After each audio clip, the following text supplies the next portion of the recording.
What's up, everybody? Merry Christmas. If you celebrate it, it's Christmas Eve as I record this. So I was going to make a video that was on my mind about overcoming doubt and having self-confidence and things like that.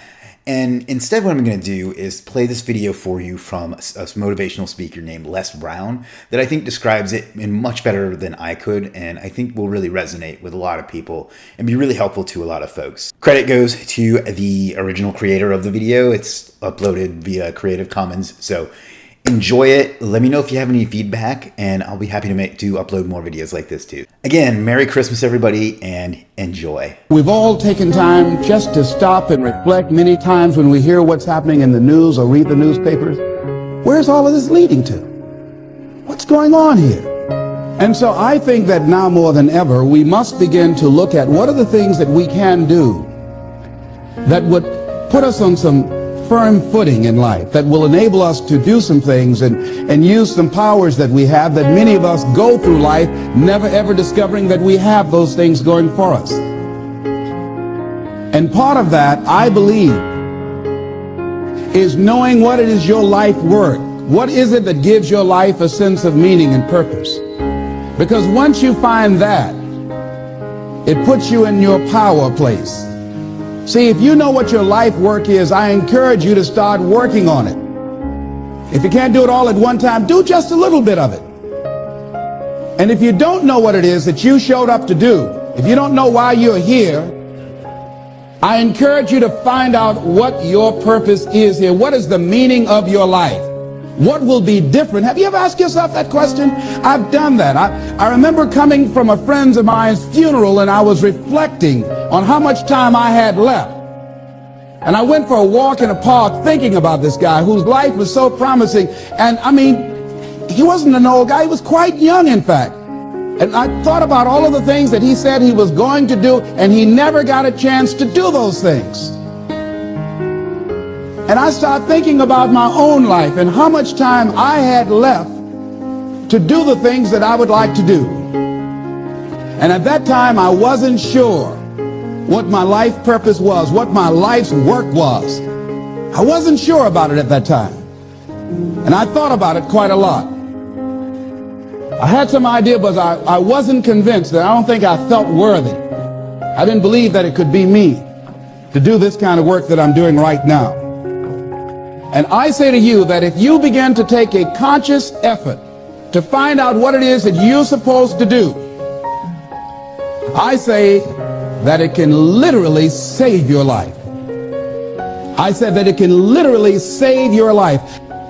85% of the American public, according to recent studies, are going to jobs that they hate, working on jobs that do not challenge them. They get sick thinking about going. Because, see, when you go to a job and you already know how far you can go, you can already see that proverbial glass ceiling. See, when you're going someplace and you already know how much you're going to make, you already know how far you can go, you're in a dead-end position. It erodes your self-esteem. It lowers your sense of yourself. It creates an inner turmoil. It creates an emptiness in you. So I say that your life is worth finding what it is that you're supposed to do. And I'm not saying quit your job. I'm saying find it and do just a little bit of it. Just start working at it just a little bit, but do find out what your work is and hold on to it, and don't let your dream go. Don't let it go. See, and here's something else I want you to begin to look at. Why is it that most people don't pursue their dreams or don't do better than what they're doing if they're capable of doing it? I think that many of us don't go the next step because we don't know what to do yet. And I say that the reason that we don't even explore the possibility of what to do is because subconsciously we don't believe that it can happen for us, and we don't believe that we deserve it. Here's something else. Most people are not living their dreams because of fear, ladies and gentlemen. Fear, limited vision, and lack of self-esteem is what keep most people doing things they don't want to do. That is an illusion that we create in our mind. It is a state of mind that can be changed. So let's look at how we can begin to take some steps to restructure that fear, to begin to expand our visions of ourselves, to begin to increase our self-esteem. Webster said that self-esteem means competence and satisfaction in oneself. The same reason that people stay in relationships where they're abused or they're unhappy or it's unfulfilling, they can't see themselves beyond that relationship. They can't see themselves enjoying life without that person. They think that this is all that they can do. The same reason that people get stuck at a certain level in life, they can't see things being better for them. And they think that this is it and this is all they deserve. This is all they've ever seen. It's been passed on to them. And they think that this is it for them. Oh no.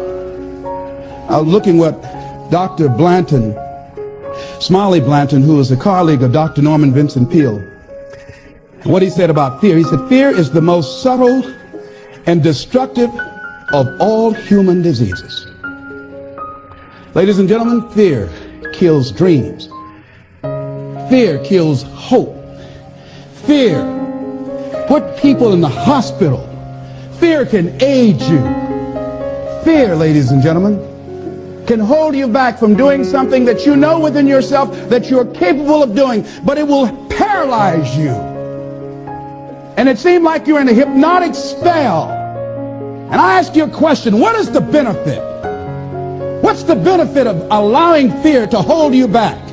What's the benefit of giving up on yourself, of not stepping out on life and taking life on? What is the benefit for you? What's the plus in that?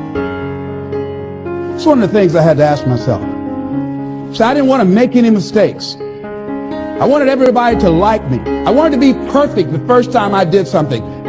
It's not going to happen. You're going to make some mistakes. You're going to hurt some folks' feelings. You're going to create some enemies whenever you decide that you want to begin to take life on. You've got to ask yourself, how long am I going to allow this to hold me back? I like what Zig Ziglar says. He said, fear is false evidence appearing real. So here's what I'm suggesting. How much time do you spend working on you? How much time do you spend every day working on your dream? In the last 90 days, how many books have you read? In the last year, what new skill or knowledge have you acquired? What kind of investment have you made in you? Look at your life right now.